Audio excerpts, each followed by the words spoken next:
Timnas U23 Indonesia berhasil menang secara dramatis atas Korea Selatan di babak perempat final Piala Asia U23 2024. Ketua Umum PSSI yang juga Menteri BUMN Erick Thohir mengaku sangat bersyukur atas pencapaian sepak bola Indonesia yang mencetak sejarah malam tadi.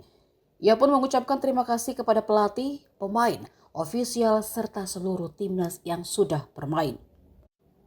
Momen haru ketika Erick Thohir memeluk pelatih Sinteyong ia unggah di akun Instagramnya. Erick lalu memasuki ruang pemain sambil berteriak memacu semangat para pemain timnas. Berlangsung di Abdullah bin Khalifa Stadium Doha Qatar, Garuda Muda sempat menyingkirkan Korea Selatan lewat drama adu penalti.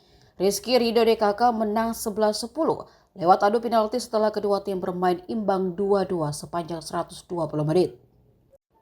Atas kemenangan ini, Timnas U23 Indonesia berhasil lolos ke semifinal sekaligus selangkah menuju Olimpiade Paris 2024.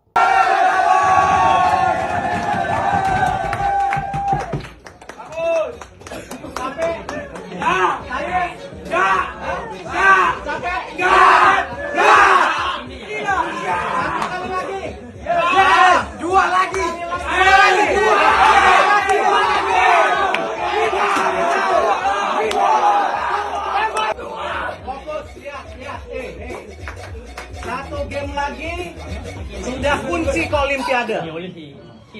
Kalau 2 game kita juaranya. Ayo.